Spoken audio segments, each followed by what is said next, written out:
Welcome to Secrets from the Saddle podcast. I'm Sylvie Dow, your host, fellow cyclist, bike club founder, cycling coach, bike race junkie, just truly super passionate about cycling. My journey with cycling started 20 years ago when I opened a spin studio, started a women's race team, and founded a women's only cycling club called Cycle Fit Chicks. I'm super thrilled to reveal all aspects that make the world of cycling operate.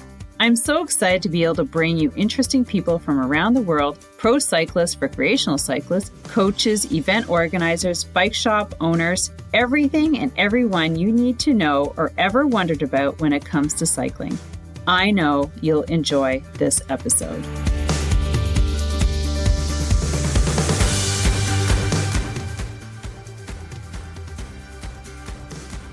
All right, guys, we have a super cool interview today with a gentleman, and his name is Noel Dolotallas.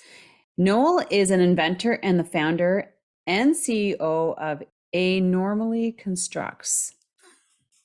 I love it. Father of two boys and married to the love of his life, Amy, Noel quit his job of 20 years as a senior software executive to follow his passion and launch a cycling brand in March of 2022, debuting the SwitchGrade, the world's first independent saddle angle adjuster. In just a few short months, the patent-pending SwitchGrade has captured the attention of global riding community with sales in over 30 countries, promising to introduce a new paradigm in cycling comfort, performance, and safety. And we are going to be talking to him today. I'm super excited. I got my mountain bike in the background. You are going to want to catch this on YouTube because he is going to be showing some of the products that he has created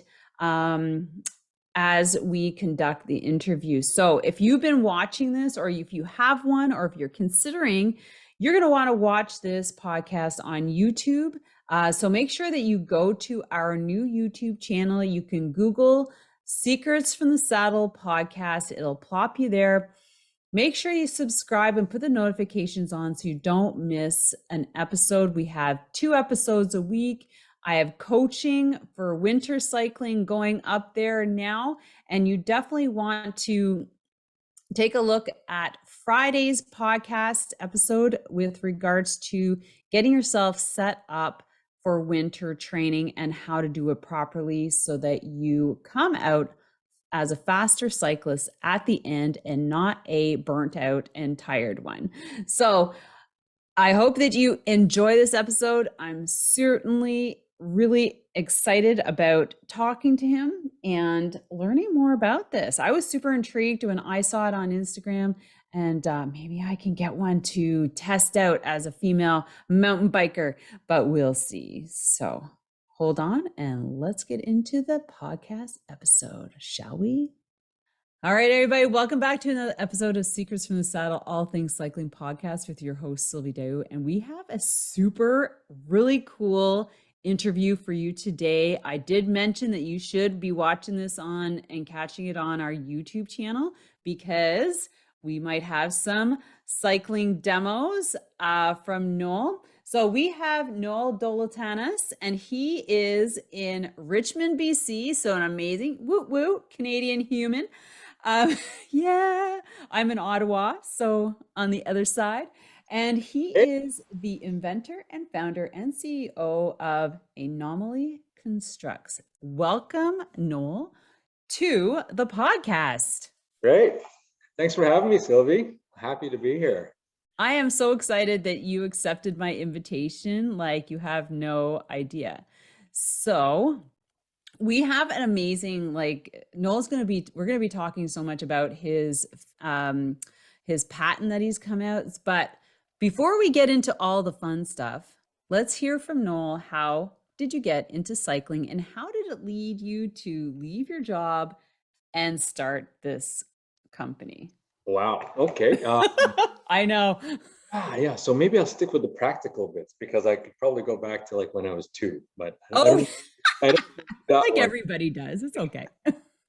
But really what kind of spurred my interest or let's say reinvigorated my interest in mountain biking, I have to credit my one of my best friend's brothers who kind of brought it back into the fore. We went riding up in Whistler, and one day, and I think I was on a rented bike, and just kind of learning the freedom that you get from being on a bike and what was possible up steep slopes and then going down steep slopes.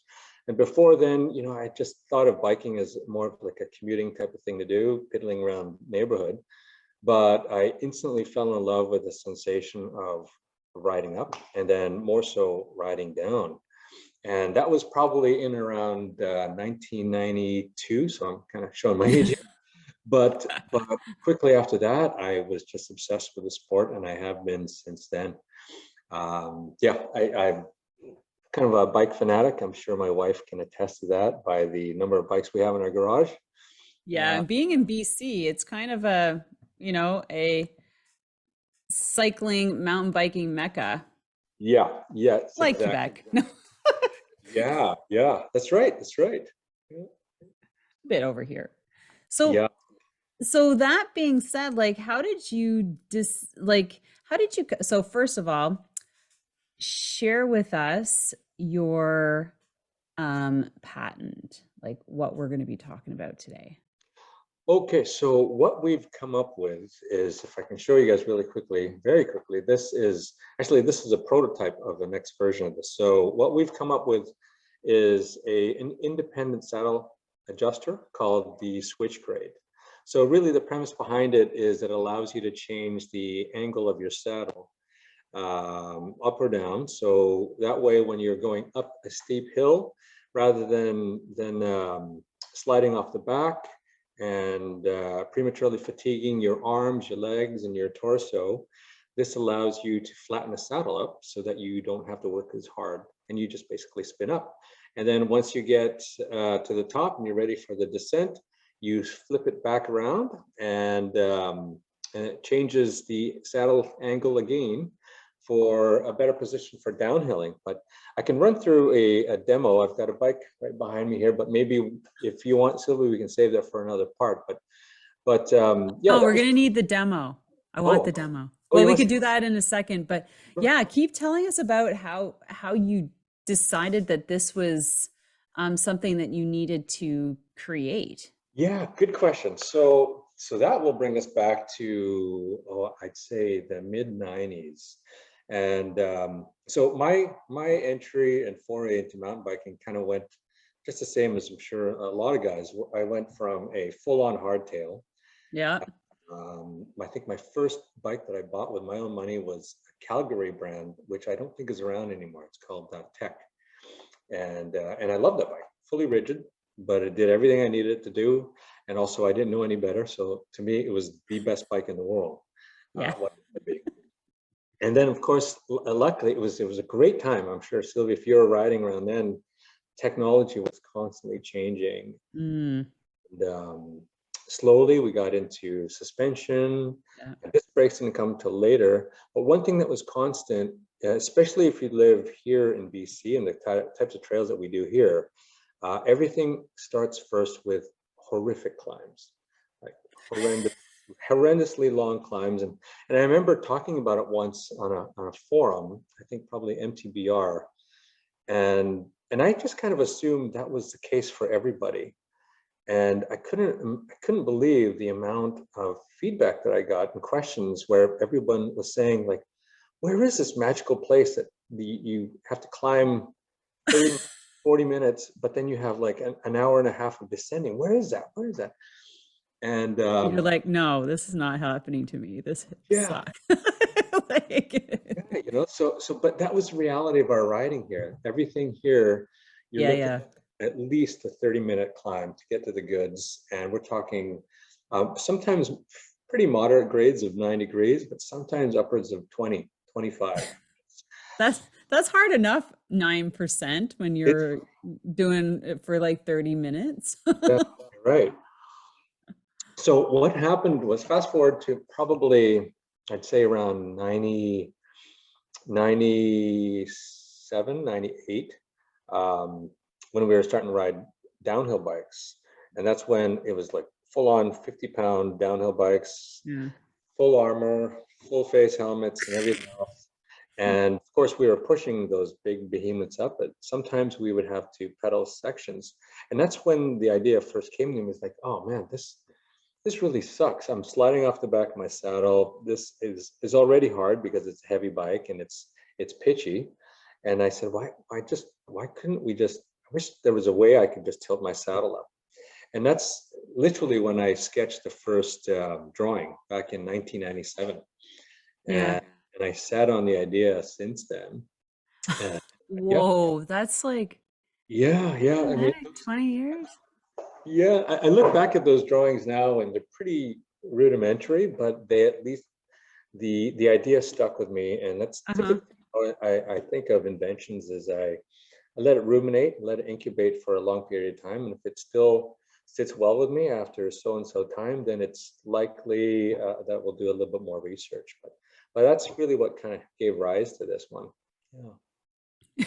So it marinated for like 20 years. You're like, you know what? I should really go Yeah, back and check that out and see it's true. because like now, like I just actually got back into mountain biking after almost 20 years. Because I started mountain biking, in the 90s, late 90s. I got my first hardtail. I still have it. I Mm, did a lot of racing, well, adventure racing and 24 hours. I did a couple of those. And then I migrated to the road bike, which yeah, was to train for the mountain bike. But then I'm like, just going to stay with the road bike because I don't need to go anywhere to do it. And yeah. then so I picked it up again this year. And of course, you show up with your older bike and you start checking out all the new technology. I mean, it's been 20 years, right? You see what's been coming, but Oh yeah. but you actually, I mean, you see what other women are riding. You're like, oh. So, but I noticed that some women have dropper posts. Mm, So, what is the difference between, and this is maybe where the demo is going to come in, because I've seen some ladies use their dropper posts. yeah. I'm like, oh, that's interesting, because I'm usually the one hanging off my back, my arms like this, my Yeah. bum, you know, bouncing off the back wheel. Yeah. But I was used to that and it worked. But what is the difference between the dropper post and your angler?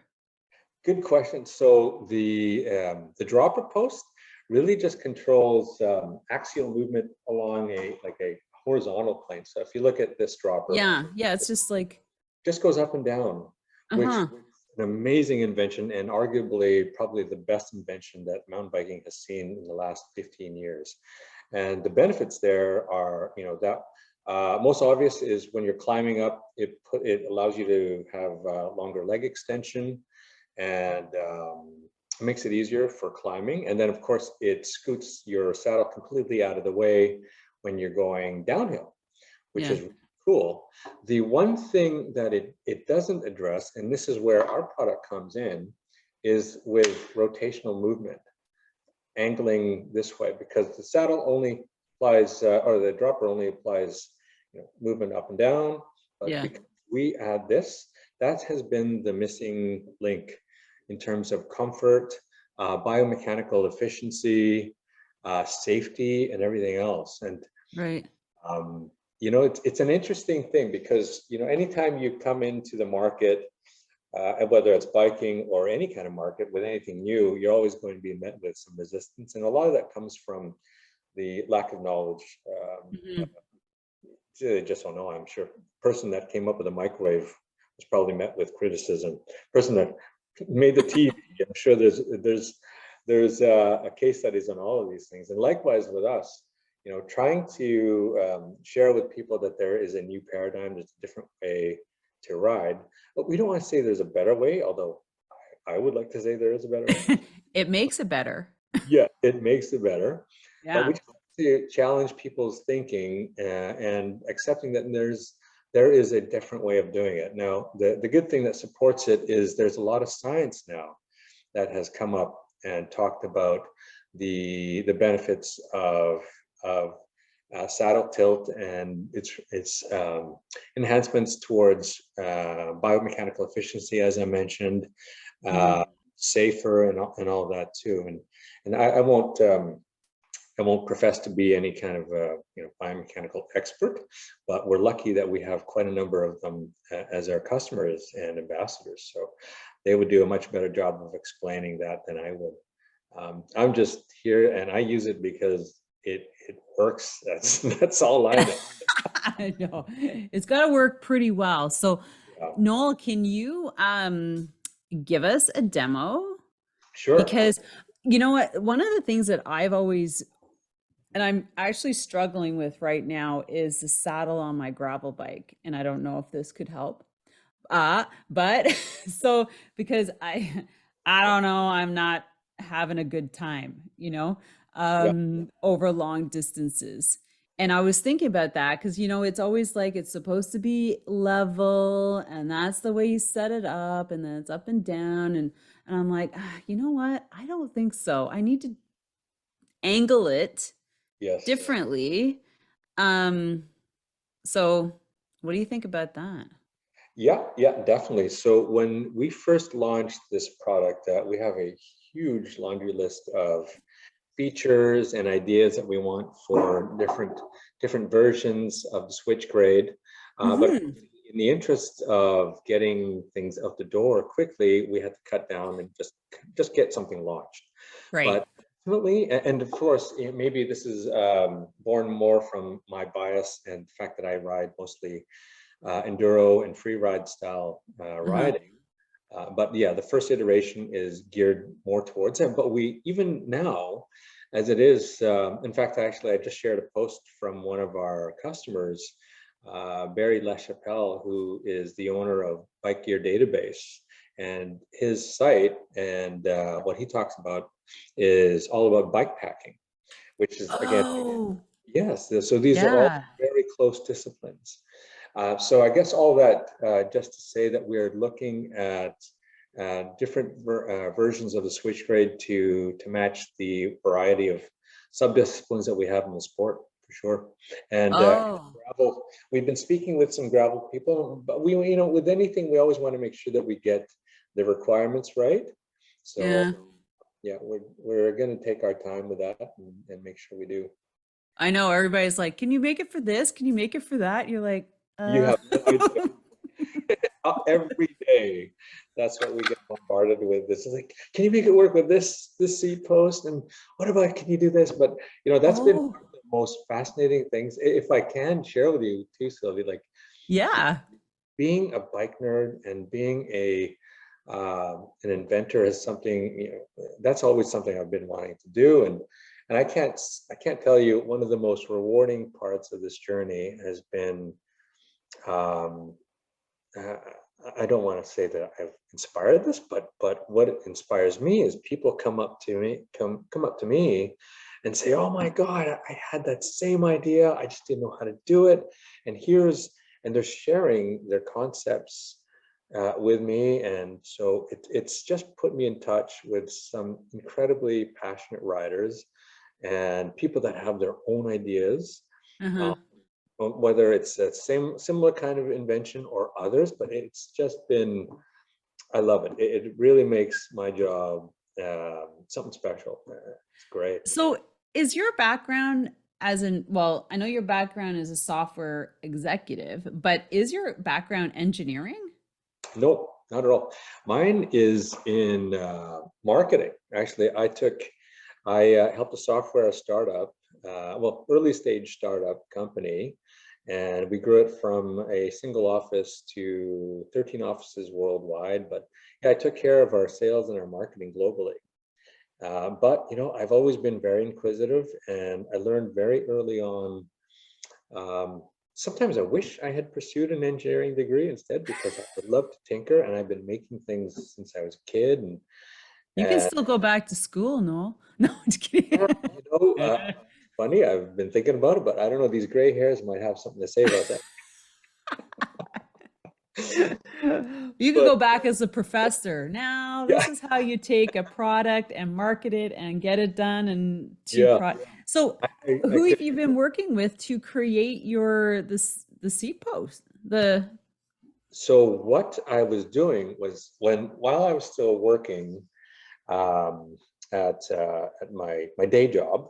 In the evenings, I'd get together with a local engineer who, again, it was great because we were both in very at the same sort of stages of our sort of careers. I had just was of course I had this idea, and he was just starting his own consulting business. So I said, oh, okay, can you take on a new project and let's work on this together. And yes, we sort of did. I hired him on as our first contractor, and we worked on.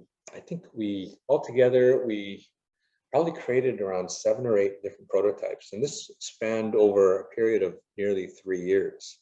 wow. And it um, wasn't until 2019, I think, that we decided to bring, because after a while your creative juices, like how the iterative process goes is you make a working concept, prove it out, make sure that it works in the field, test it, and then try to break it, make some refinements, and then it gives rise to new ideas and different Uh-huh. things. And we reached a certain point where both of us were feeling a little bit fatigued and exhausted, and our creative juices weren't quite there. So we thought to bring in a third person. And I'm so glad that we did, because the person we brought on board is an industrial designer, and is just a genius. He's an amazing person, and I'm happy to have him as our lead designer. So we quickly took the base concepts and we reshaped it into its current incarnation. So right now, Okay. the biggest challenges in trying to make something like this, and this is a common maxim that you'll hear in the bike industry, is when you're trying to make anything, when you think about it, you're trying to make a bike strong, you're trying to make it light, and these are competing requirements. Hmm. And that's why the going joke always is if cheap, affordable, and strong, pick two. That's basically how it is. And that's Yeah. why when people ask why it took 3 years to develop something like this combines the hardest of these things, at least in my opinion, because you while free riders and enduro guys aren't really concerned with weight as much, still, we don't want things to weigh like, a pound. So we try Yeah. to cram as much functionality and utility into something that only weighs about 170 grams, and yet still withstand the rigors and the abuse that mountain bikers Yeah. can pull out. It was Oh yeah, you don't want your saddle breaking off, that's for sure. yes, yeah, definitely. Like Yeah, cheap or hardy, like durable. Like where do you want? yeah, that's right. That's right. And especially here, like we've got some. I don't know. Have you ever ridden out here, Sylvie? Or have you seen No, I have not. There's some pretty scary stuff here. I've heard. Yeah, And I'm sure there is. yeah. There's some amazing riders, and the terrain is their canvas, and the stuff the guys are doing here is just insane. Ridiculous, yeah. Which is why Wow. I feel, I'm always trying to duck our ambassadors and our customers who are inviting me out for a ride. I'm like, I No. want to Thanks. keep myself. Yeah. I want to keep my hands and my collarbone and my I've broken enough bones. I've broken a yeah. lot of bones, actually. My nose, my ankle, my leg. Yeah, it's all. Whoa. I'm just gonna cycle with my kids until Yeah. they can't. So can you show us how you put that on your C post? Because I'm looking at it as you're holding it up and I'm like, I see the two prongs, like where you put the yeah. Yes. So what I can show you is it's really quite simple. Actually, I don't have another sequence. Oh, here, hold on one second. Yeah, because that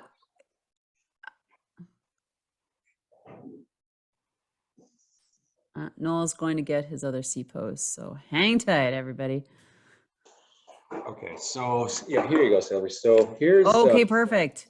yeah, here's a standard Here's a C C post post. here. And what you'll see here is, and this was probably a good way for me to explain to you also what made this so difficult was we made the SwitchGrade compatible with most popular dropper posts out there. Not just one, but I think in total, I think we're up to around 30 and counting different seed posts. Wow. The hardest part about that is if you look closely at a seed post, the radius is different. Yeah, hold it up like right where it's in. Yeah, right there. There you Good. go. So you So can see the. yeah, so the radius here is different from post to post. The two little apertures here, the two holes Mhm. here, the spacing with these can also be very different. In some cases, some seat posts have, and this one doesn't, but sometimes they'll have a cartridge to accommodate, or sorry, an air shaft to accommodate a cartridge. You have to look at the depth. You have to look at the bolt, the angles. There's like, Oh my gosh, I know. I have a bunch of different ones, and some I hate, oh yeah, like working with, and some I are really easy. And they, I'm like, I don't know who designed these seat posts, like, because you need like two people to put them on sometimes. I'm like, yeah, or like multiple tools. yeah, you're right. The good news is what we try to tell people is that with the SwitchGrade, it's like a 90-second installation. And so really all it is comprised of two bolts, front and Yeah, back. hold it up. Yeah, there you go. Yeah, And perfect. so the good thing is we've retained the ability to have micro adjustments. So all you need to do is you use a 4 millimeter hex key, and that can control the finite, Yeah. more micro movements, we call it.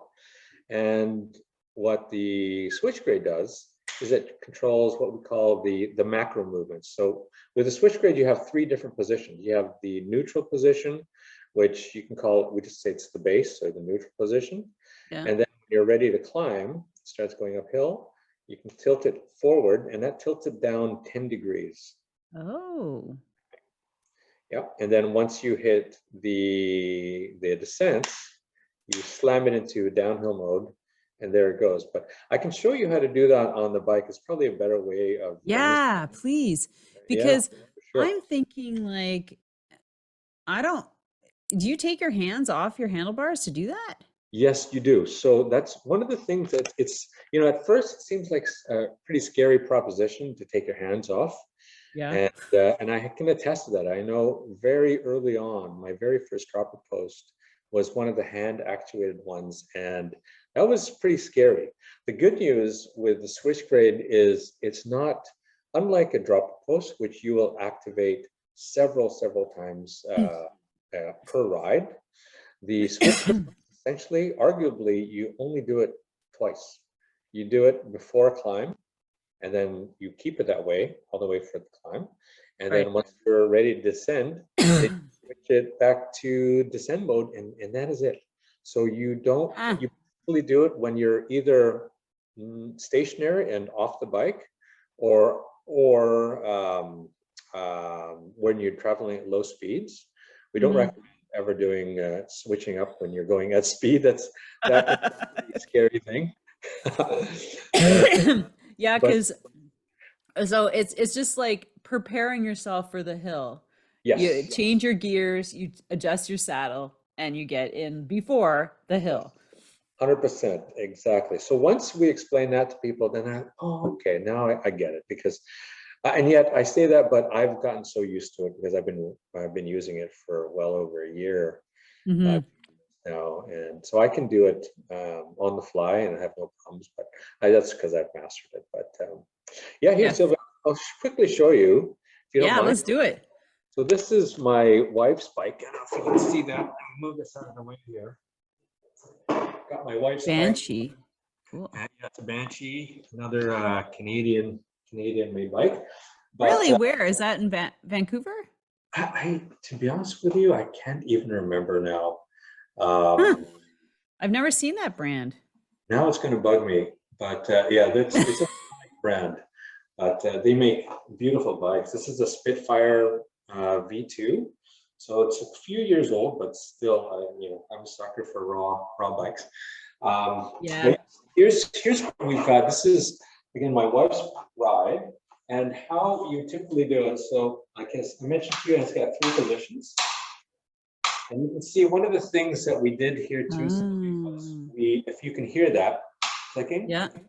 we purposely built that haptic feel and that haptic sound to let a rider know that it's engaged properly. So it's Right. use a very strong torsion spring in there. So again, the premise behind this too. There we go. Let's do that. Yeah. Is if you're riding on flat or undulating terrain, you can just leave it in the middle position here, the base position.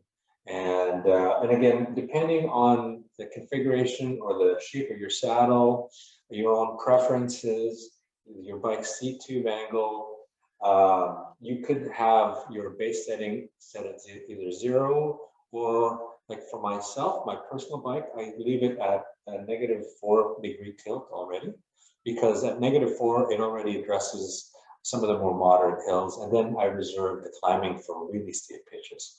For my wife, we more or less leave it fairly flat, right? So again, the premise here is when she's ready to climb, you have your saddle extended full length, and you're going to raise the bike up a little bit to simulate.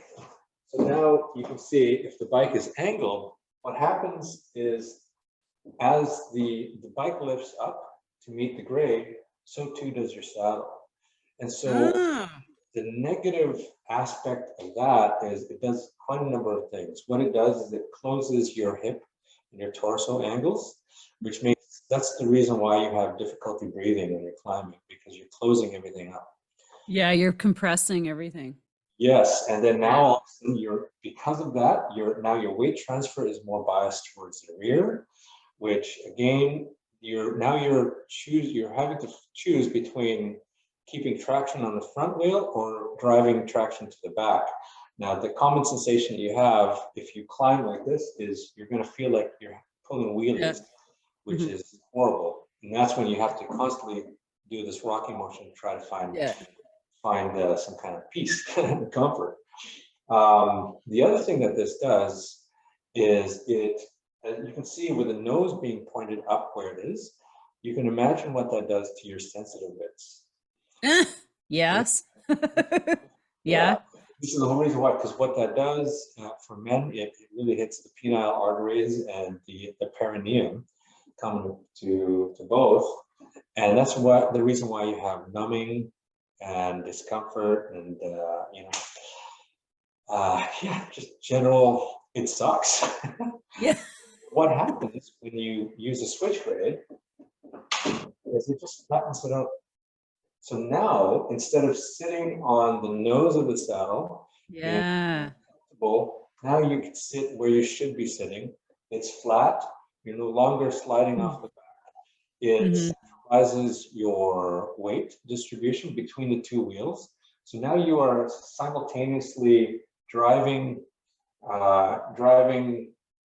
traction. Your legs.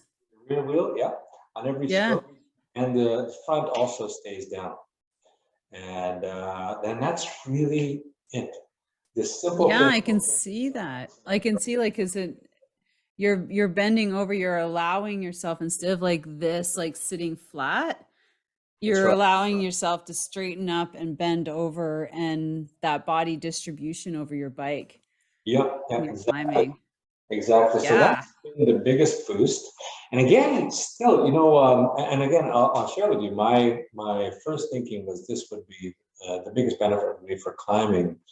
But because we have so many like free riders and enduro racers, they love it for the downhill position. So let me just read this again here. Unfortunately, I don't have a basement to show this, but that's okay. So now all of a sudden you're going downhill, and similarly, all it does is really just keeps the saddle flat. So let's say you're ready for the downhill, you slam your seat post all the way down, and that's when flip it into the downhill mode. So you can see as you're going downhill, what that does is it moves the rear of the saddle away from your sensitive bits. And and it's a much better position. For if you look at any of the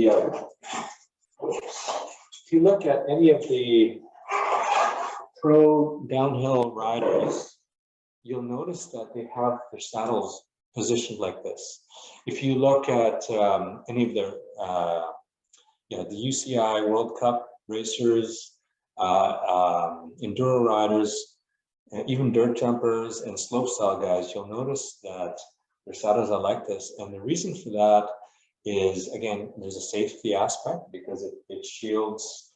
You don't want to get your shorts cut up or anything cut up on here, especially your sensitive bits. But it also, what it does is it allows you to steer with your inner thighs and your knees. So especially, let's say if you're in the air or if you're descending down something pretty gnarly, what you do is you use this as an additional steering device between your thighs, and it really you carve with a lot more precision. So yeah, this essentially gives you the best of climbing and the best of descending. And Yeah, that is super cool. yeah. Okay, hold on. Just for me, I'm gonna have you adjust that saddle up and down, and I'm just gonna take a quick little. All right, are you ready? Okay, go. All right. There you go. And again, and And then the this. three positions. Yeah. There. 3 positions. Perfect. Excellent. Ah. All right. So now you were mentioning, because I'm a woman, that a lot of female mountain bikers are gravitating to that. And I can see the benefits. But tell us about that conversation that you had with a cycling coach in Virginia. Again, we tried to do as much research into this with as far as product research and also speaking with actual riders. And it wasn't until I spoke to a gentleman by the name of Harlan Price, who is a coach, and he's the owner of Take Aim Cycling based out of Virginia. And he shared with me, and it was an eye-opener for me. He said that he recommends negative tilt. This is prior to the invention of our product, but he shared with me that he recommends to some of his female customers to tilt the saddles down for that very reason, to take the pressure off their the sensitive areas, sensitive region. And our lady parts. Yeah, and I don't know, maybe being I just didn't your wife have any feedback on that? She's like, this is great. I think you know what it is because as Sylvia, can you hang on 1 second? We have somebody really quickly. Yeah. This is live, sorry.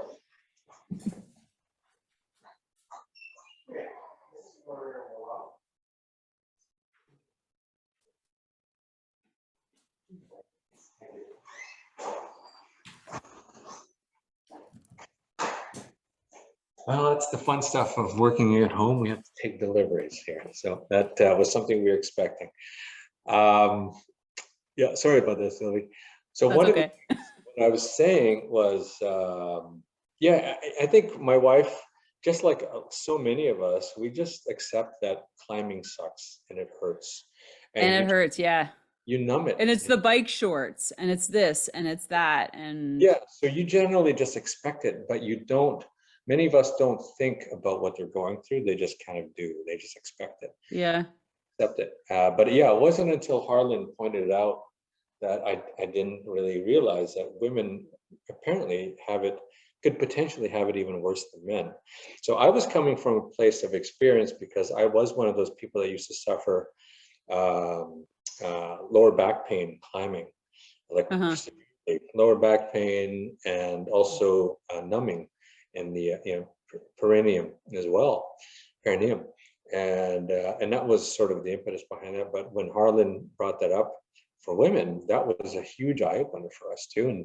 And since then, yeah, we've had quite a number of female customers coming up to us. So it's been nice. It's been a nice You thing. know, it might not just be the saddle. Maybe it's just the positioning of the saddle. Because I know, like a lot of women talk about, trying, half a dozen saddles to try and find the best one. And maybe it's just the angle.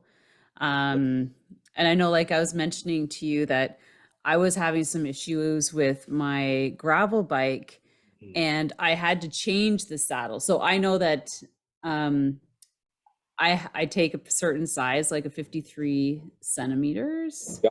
I think it is. So I have it on my road bike and I love it. Like I have no problems. And I'm like, man, I need that saddle on everything else. And and I'm like, um, and so I put one on there, but I'm like, oh, it's still like not feeling very happy after a Right. long ride, like, Yeah. and so, and then I'm like, and I would never thought of angle, because I was going to go over there and I was like, is it level? Because, we always get the little level and like, is the level? Because that's what we know as coaches or bike setups that, um, but never thought of the angle, because I always thought that that was like, oh, it was angled. So now I need to level it out, go Mm. back to that. So Yeah. maybe it is a slight angle forward that I need to do with the saddle. Yes. Yeah. Actually, I'm glad that you bring that up because Yeah. it brings to mind a couple of things. Again, part of our challenge is educating people, and one of the things that I realize is the reason why people, or one reason why people might not think of adjusting saddle is because most of the bikes that they purchase off the shop floor, it's already Hmm. a lot of people are it already is comfortable leaving the shop floor with a flat saddle, and they don't think anything of it. And I Yeah. think that's one of the aspects of it. The neat thing to consider, and I forgot to mention, is when you're using the SwitchGrade, is it also steepens the seat angle, so it gives you variable angle adjustment from a. So in mountain biking, for example, seat tube angles is a big thing because it really dictates your position on the bike, and having the ability to steepen things even like a single degree is a Yeah. world of difference. So that's what it does. As the switch grade rotates forward, it's akin to moving um, it's akin to moving your saddle forward 10 millimeters and raising it. So Right. it's in one fell swoop. It's like having fore aft adjustment and also Hmm. tilting at the same time, because if you can imagine, it moves along an arc. So you have the benefits of both of those things, but in the convenience of just kind of tilting on a pivot. But Yeah, I like that, because then I was thinking, if I tilted, and we were just talking about how complicated it can be to even adjust your saddle.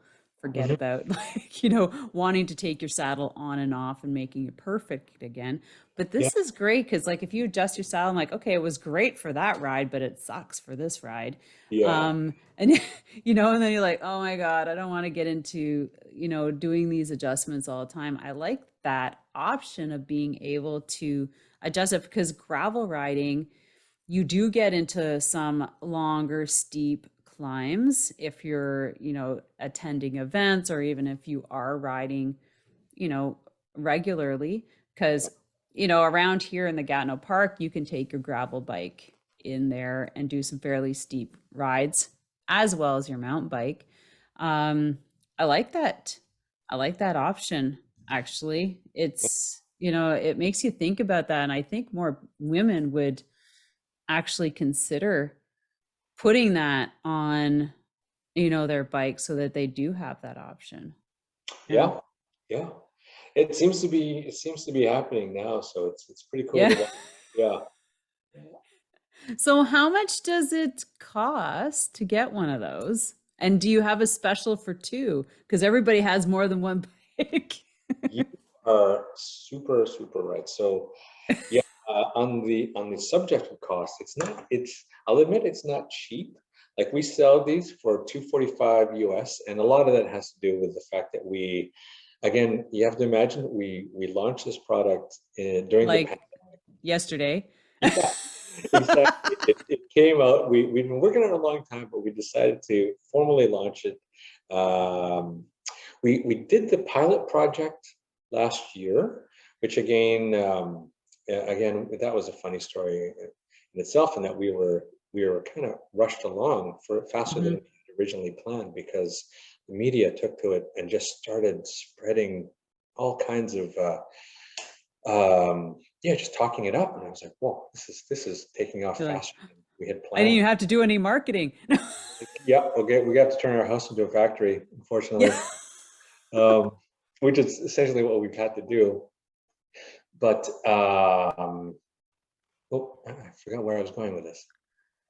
You had to turn it around pretty quickly. Yeah, And so we're going with cost, right? oh yeah, So cost, yeah. one of the things was, and I can share this from a founder's point of view, is, we assumed that having these made offshore would be the best option. Although, I wanted to keep things as close Local. as possible, but we also had to look at it from a fiscally responsible, financially responsible point of view. And in the end, we just decided to keep our supply chain as close to home as possible. So we actually have these machined out of Whistler, BC, Oh, cool. about an hour and a half away from us, and we couldn't be any happier with our suppliers. Are great. The guys at North Shore Billet are the ones that put these together for us, and they're machined here, cut from 7075 aluminum and 6061 aluminum. And yep, then we assemble them all here. We get them anodized all locally, then we assemble and ship. Oh, no way. You do assemble at home. Oh yeah, yeah.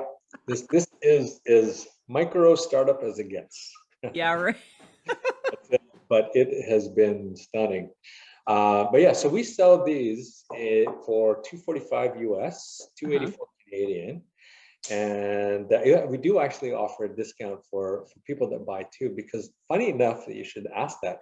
That was one of the things that we surveyed very early on, when again, because of my background in marketing, which also encompassed market research, I nerded out big time into that stuff. And one of the things that kind of blew my mind was the average number of bikes the household has. So, Sylvie, let me ask, like, how many do you have in I've your house? got three down in Yeah, my basement. three. So, Yeah, I got my road bike, my time trial bike, this mountain bike I bought for my kids, but I use it too. I have yeah, yeah. two gravel bikes in the garage and another mountain bike. I got my husband's bike. I got a anyways, you see what I'm saying? Yeah, yeah, 100%. Yes, so that's what blew me away too. The average was three. Really? It blew you away? Like how many bikes do you have?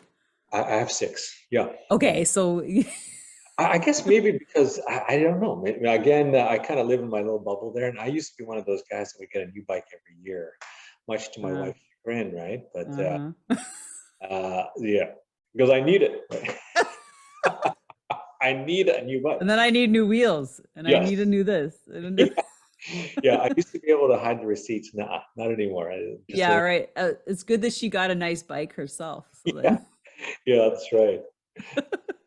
But yeah, it blew me away that people have so many. So it's interesting. I haven't updated our stats yet, but at last count, I think we have about a 6% of our customers are repeat customers, and they buy two, three. Actually, we sort of have our own sort of inside leaderboard, and one of our customers in he's based out of Champfort, Switzerland. He's got five switch grades, and another one of our customers in New York has four.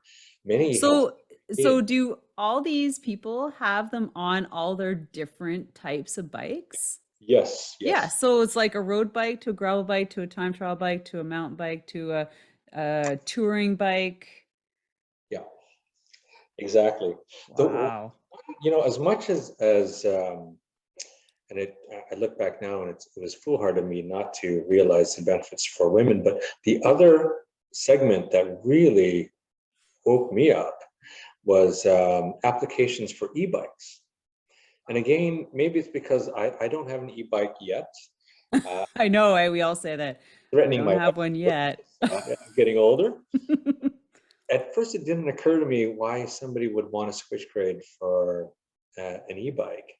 And it wasn't until there was a UK-based pro rider, downhiller of all things, and he reached out and said, I could envision this for e-bikes. And I was like, oh, can you explain why? I don't understand. Because I thought the whole thing about e-bikes was pedal assisted power and it's Hmm. easy to get uphill. Why do you need a switch grade? I mean, I'd be happy to sell you one, but I just don't understand why. Like, And then he explained, and it makes perfect sense. With an e-bike, you can access even steeper pitches that a regular mm. non-e-bike, motorized bike can access. And so even more do they need a more stable seated platform. So I was like, oh wow, that. Okay, so Noel, I'm gonna put you on to something else. So they are called walking bikes, and they could use these too. They are Walking. for, yeah, so write this down. It's a linker. And she's from Vancouver, actually. Her Okay. knee is B linker. So Belinker. So a linker. So a linker walking bikes. These bikes are for individuals who are coming back into rehab, are getting them out of the wheelchair.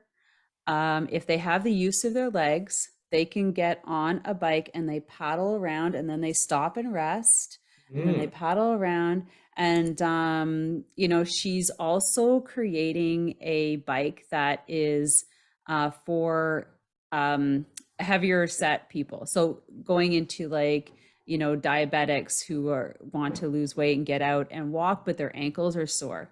So right. hold on for a second. Very cool. I'm gonna have to look that up. Oh, just when you're getting into a good conversation, eh? Hey, there you are. There you are. Yeah. Okay, I am just like Xing and crossing my fingers that nothing happened to that recording Mm. previous. So the A linker, I don't know if you've Get a chance to look it up, but now you really captured my interest there. So a walking bike, yeah, interesting. it's a walking bike. I'll show you because Oh wow, yeah, that yeah. I can Yeah, see. and honestly, my crotch hurt on that thing. So I was just like, this could be something that could be added to her product. Yeah. Here, this is what it looks like. Oh, very cool. Was that on Kickstarter or one of the No, crowdfunding? no, no. She's yeah. No, she's well into, she took 4 years to prototype it and get it started. And then I was just thinking, because I remember I did so I was like really, I'm so excited about it when I came across her and I did her interview. Yeah. And I've interviewed people who are using it, like people who have MS, Hmm. like seniors, and people are like, "Oh, I don't need that now." But like a lot of people who are just would like to get on bikes, but are unstable, and it's really great for balance. I did a little 2K Yeah. with a race, and I was like, and it's because you only get the seat up and down.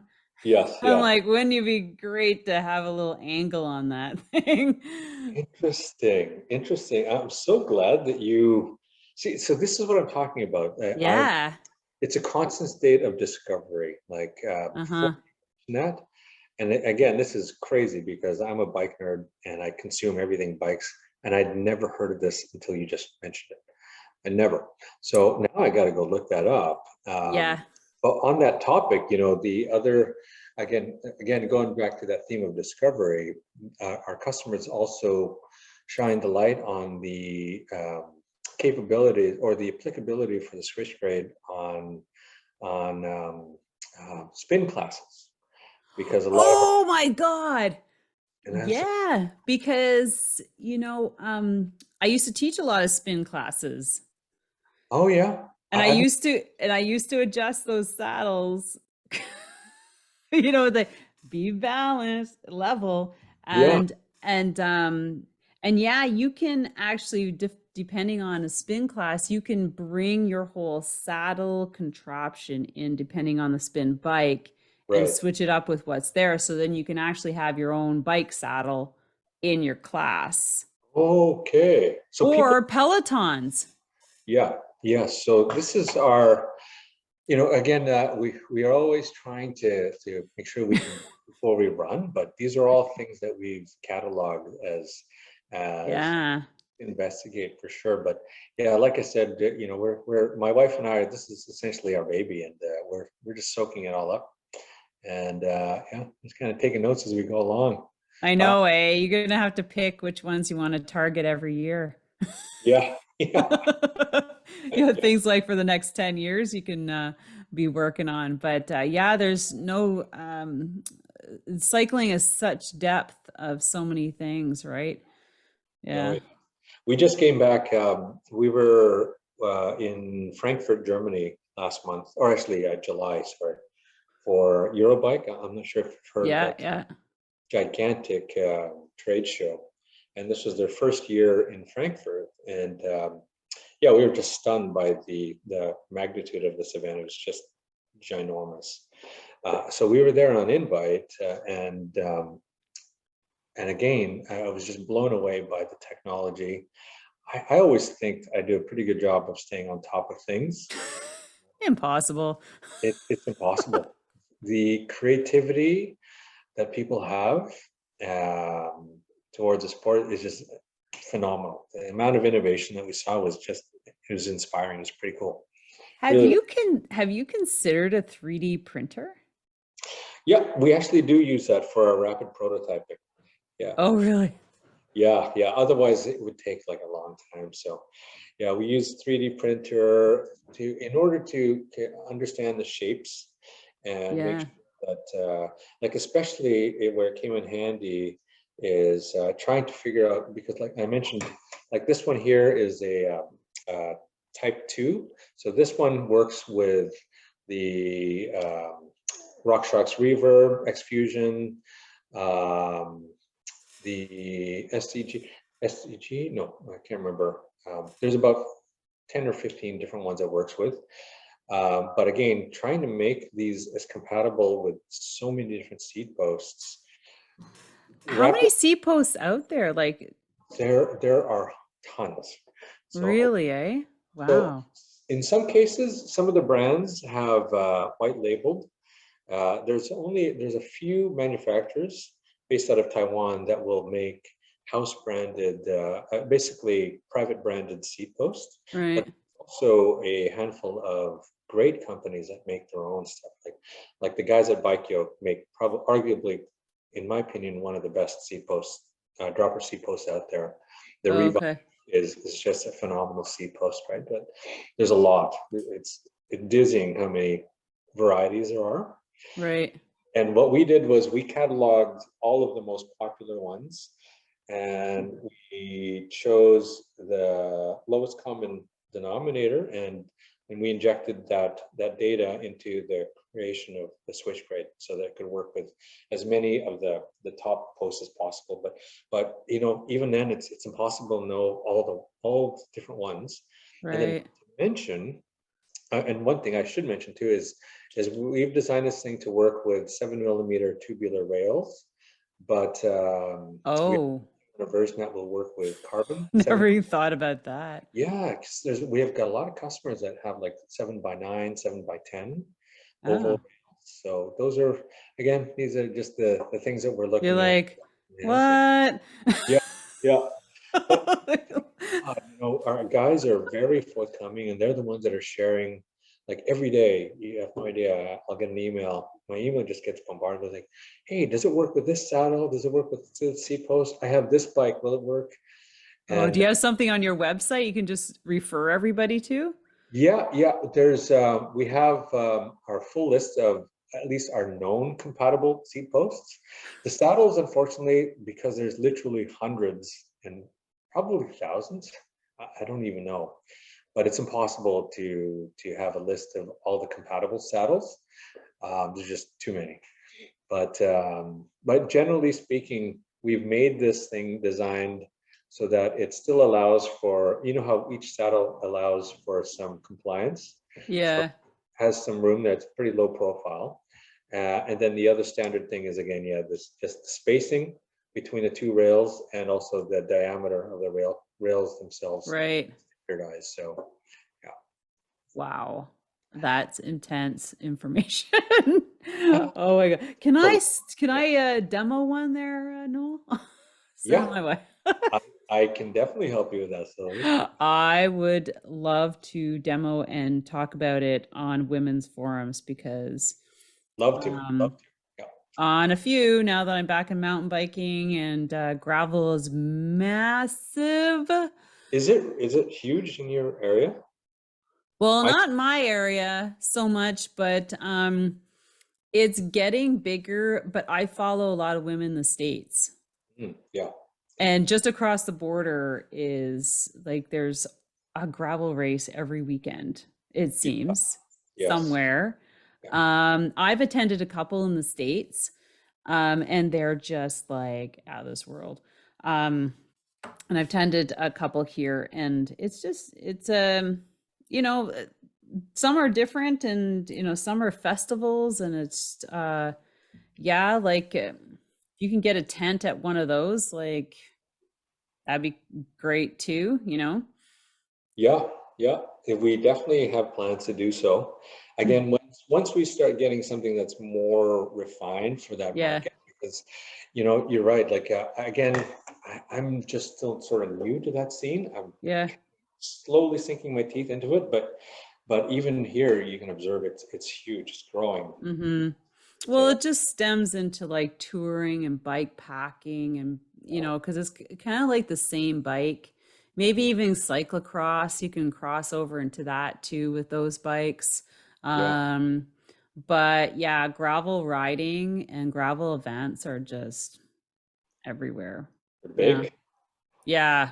Like I would thought that that would be as big in your neck of the woods. Maybe it's more mountain biking out where you are, but Yeah, I have friends that ride multiple disciplines. I have yeah. to, I'm a bit myopic that way in that I just have a downhill bike. Actually, I just sold my downhill bike, but I'm more of that variety. Yeah. But plus, kind of the spacing in our house dictates ability to get down with What? two That's is that wheels. why you sold one? I need to produce my products, so I need the bike Don't tell my wife. space. Don't tell my wife. That's the whole plan. Oh, I'm I sure do. she'll be happy. I've been itching to get a gravel bike because I see like some of my buddies and they're going through these epic rides, Yeah. Epic terrain. places, it Yeah, seems, and you know? I Hmm. love it. So I'm looking into that. I can't wait to get into that sport. Yeah.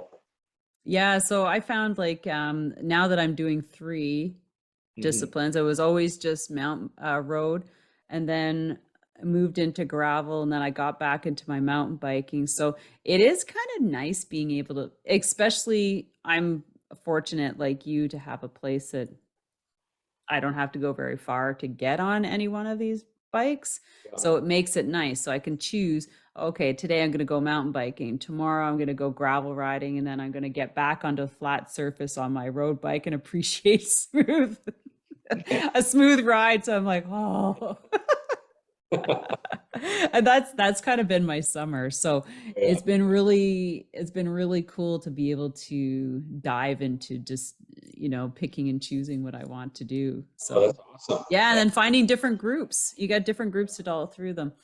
So hmm, Yeah. yeah. So Right. it seems like you've got your hands full and the list long as to who you're, what you're going to do. But I am really, really excited that you were able to share everything with us on the podcast because I would love to talk to you in a year. You'll be sitting in your big industrial building.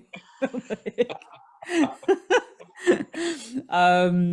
creating all these seed posts. But tell us, Noel, where everybody can find you and follow the progress, and Sure. maybe Yes. buy some. Yeah. We have our website, which is where you can find a wealth of information. And you can just find us at www.aenomaly.com. It's a very unconventional spelling. You can see there's an A and an E, Nomaly .com, or constructs, sorry, anomalyconstructs.com. All And right. so pretty active on our Instagram page.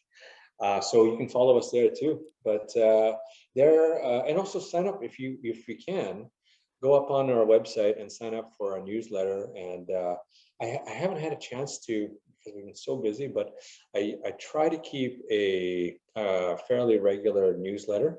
It's been a long time, I know, but I try to give people, our community, an update on where things are at. And Right.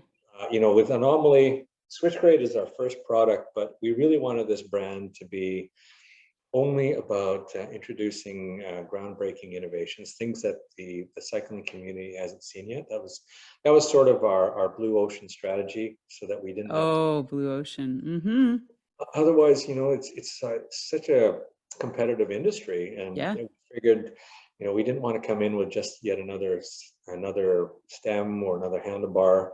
We figured we'll shake things up with stuff that people haven't seen before. So it's risky, but so far it seems to be working. I know. I think there's like you said, there's a big need for it, and your biggest audience might be women. Yeah, it's shaping I up. cannot tell you how many conversations we have about lady parts. Oh yeah, It's astonishing. I, I can And if imagine. you can create the product that'll alleviate all of that, you might just be God. Okay, we got our work cut out for us then. Yes. Yeah, because more and more women are getting into cycling and buying bikes and yeah, yeah. Yes. Yeah, it is huge here actually. The amount of female mountain bike, it's fantastic to see. Hmm. It's seen here in Squamish, North Vancouver, and they're absolute rippers. I don't know if you've been following like the free ride events, but there are some absolute incredible female riders like Hannah Bergman. Oh, just look at all the latest UCI World Cup downhill Oh racers. yeah, yeah. The amount of progression that they're pushing the sport is just inspiring. It's amazing. Hmm. Yeah. Yeah. Well, with that, everyone, I hope as an audience, you guys have loved this episode. I'd love to hear from you on our YouTube channel or our Instagram page. And also, don't forget to share it with your fellow cyclists because odds are you have somebody who's suffering in silence when they go riding. Right? It's like the silence, suffering, not another Right. kilometer in pain. So thank you so much, Noel. It's been Thanks for having me. amazing. I am super excited to if we're gonna you send me something to demo, I will Yeah. demo it to death on all bikes. Okay. Yeah. I'll set you up. And yeah, and just make sure you follow along, put on your notifications, and we'll see you on another episode. Thanks a lot, everybody. Thanks a lot, Noel. Thanks, Sylvie. Thanks, guys.